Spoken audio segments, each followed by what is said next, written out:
بتائیے گا آج پہلی ملاقات دونوں سسٹروں کی ہوئی، آپ کی ملاقات نہیں ہوئی، کیا خاص پیغام خان صاحب نے اندر سے دیا اور آپ نے کیا ایسی چیز جو ہے وہ پیغام دے کے بھیجا؟ کیونکہ نورین آپا نے کہا کہ جی خاص چیز ہے وہ اندر سے لے کے آئیں گے ہم۔ بسم اللہ الرحمن الرحیم۔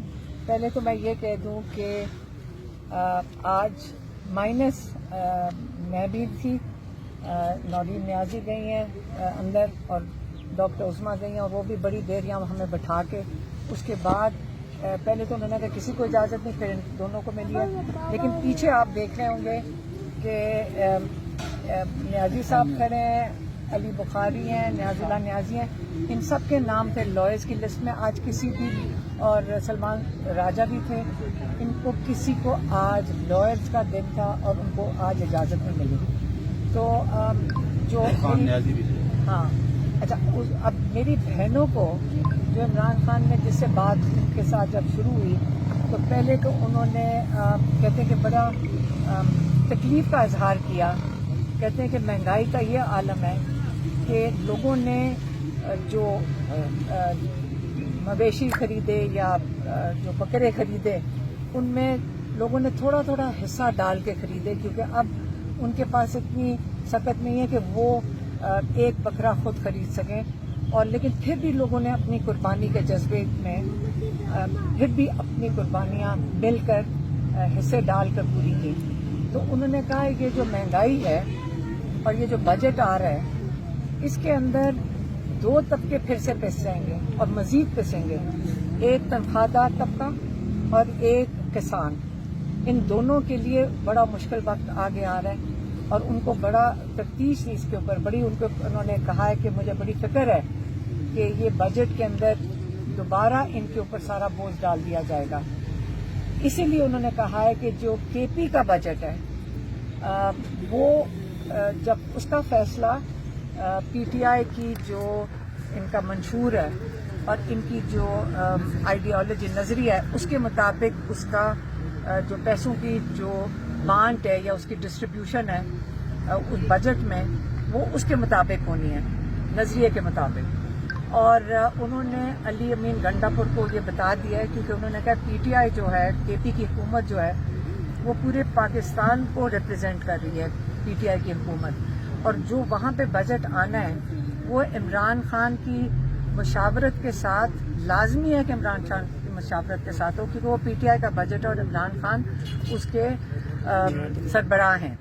اور انہوں نے کہتے ہیں کہ میں نے علی امین گنڈاپور کو خاص سمجھا بھی دیا ہے کہ جب تک میرے ساتھ مشاورت نہ ہو یہ بجٹ کی ایلوکیشن نہیں ہوگی۔ تو ان کو پتہ ہے کہ ان کے ساتھ جو ان کے ماہرین ہیں جن کو خان صاحب نے بلایا عمران خان نے، ان کو آ کے عمران خان کے ساتھ مشاورت کرنی ہے، اور یہ جو حکومت ہے جو شریفوں کی حکومت ہے یہ کسی کو آنے نہیں دے رہے ہیں، کیونکہ یہ جو اڈیالہ جیل ہے یہ تو پنجاب میں آتا ہے، تو یہ جو شریف خاندان دونوں طرف بیٹھا ہوا ہے 17 سیٹوں کے ساتھ، اتنے خوف زدہ ہیں کہ عمران خان کو مشاورت کے لیے 6-7 لوگ بھی نہیں بھیجنے کو تیار۔ لیکن عمران خان نے بڑا واضح کر دیا اس کے اوپر، اور آئی ایم ایف کو اس کی چیز کی سمجھ آئے گی، اور آئی ایم ایف کو یہ کنڈیشن ہے کہ عمران خان کو پہلے آ کر ملاقات کر کے اس کے اوپر مشاورت کریں۔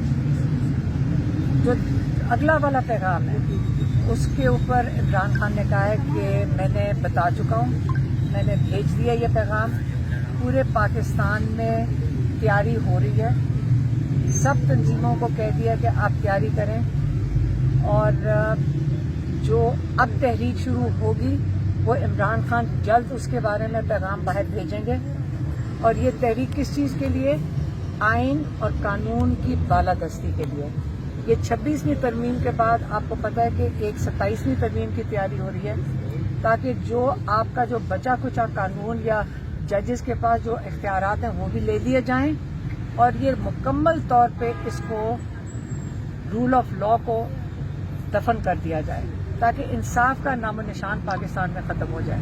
تو یہ جو تحریک ہے یہ رول آف لا کے لیے، آئین اور قانون کی بالادستی کے لیے، یہ عمران خان نے پھر سے واضح کر کے بھیجا ہے، اور کہتے ہیں کہ ہر پاکستانی کو اس وقت یہ احساس ہونا چاہیے کہ ان کا ہر قسم کا حقوق ان سے چھین لیا گیا ہے۔ پہلے ووٹ چھینا گیا ہے، اس کے بعد آپ کا وہ آپ کو یہ عمران خان کے پیچھے نہیں ہے. عمران خان تو لوگوں کے لیے کھڑے ہیں, یہ آپ لوگوں کے پیچھے آئے ہیں. عمران خان جیل میں کیوں ہے؟ عمران خان اس لیے جیل میں ہے کہ جو عمران خان سے مانگا جا رہا ہے, اور کئی دفعہ آپ اس چیز پہ بات ہو چکی ہے کہ آپ کہتے ہیں ڈیل ہونے لگی ہے. فرق صرف یہ ہے کہ ان کو جو پیغام آتا ہے کہ وہ کہتے ہیں اپنے لیے ڈیل کر لو اور لوگوں کے لیے نہ کھڑے ہو. نہ آپ جمہوریت کے لیے کھڑے ہو, نہ رول آف لا کے لیے کھڑے ہو. یہ جو 17 سیٹوں کی حکومت ہے اس کو چپ کر کے چلنے دو اور کسی چیز کے بارے میں بات نہ کرو, کوئی احتجاج نہ کرو. تو یہ عمران خان کس کے لیے کھڑے ہیں؟ وہ اپنے لوگوں کے لیے کھڑے ہیں, کیونکہ ان تینوں چیزوں کو جو ان کو کہتے ہیں کہ 9 مئی کے اوپر معافی مانگ لو, سزاؤں کو قبول کر لو اور چپ کر کے بیٹھ جاؤ, کوئی احتجاج نہ کرو اس حکومت کے خلاف, وہ جب یہ قبول نہیں کرنے کو تیار, وہ ان کو کہہ رہے ہیں کہ آپ اپنی ذات کے لیے ڈیل کریں, پاکستانیوں کے لیے ڈیل نہ کریں. اور یہاں پہ ڈیڈ لاک آ چکا ہے.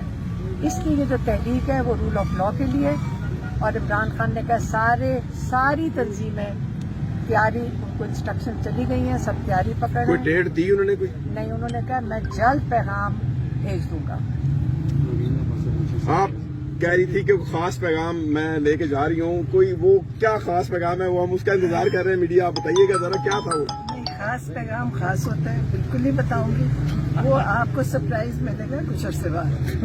ہم نے جو باتیں کی ہیں وہ دل کی باتیں کی ہیں, اور وہ اندر بیٹھ کے کرنل صاحب نے سن بھی لیا ہے. لیکن انشاءاللہ عمران خان, ہاں وہاں پنکھا بھی بند تھا کہ ان کو آواز سے ہی نہیں جاتی. خان صاحب کو عید کی نماز پڑھائی گئی؟ نہیں, نماز کچھ بھی نہیں پڑھانا, وہاں کچھ نہیں ہے. یہ اسلامی جمہوریہ پاکستان ہے, نماز پڑھانے کسی کو نہیں پڑھنے دیتے. کہ جب جیلوں میں ہے ان کی جمعے کی نماز بھی نہیں ہوتی, عید کی بھی نہیں ہوتی, تراویاں بھی نہیں ہوتی. قربانی کا گوشت بھی کھلایا کہ نہیں؟ نہیں, وہ گوشت ان کا دلچسپی نہیں تھی, اور کیوں کھلائیں گے. آپ سوچیں اے سی بند کر دیا, اب ہم گئے اے سی بھی بند تھا, پنکھا بھی بند تھا. ایسے بند کر ان کو آواز, ہاں کہ ان کو آواز نہیں جاتی, اے سی خراب ہو گیا تھا.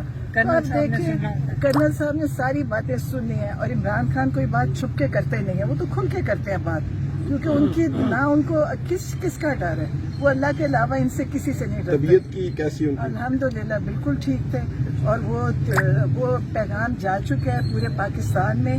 جو اب تحریک شروع ہوئے گی انشاءاللہ وہ پاکستان کے لیے ہوئے گی, پاکستان کے لوگوں کے لیے ہوئے گی. اور عمران خان یہ تکلیف سب کے لیے کاٹ رہے ہیں, وہ اپنی ذات کے لیے نہیں کاٹ رہے. اور انشاءاللہ پہلی دفعہ پاکستان 70 سال کے بعد کسی راستے پہ چلے گا انشاءاللہ.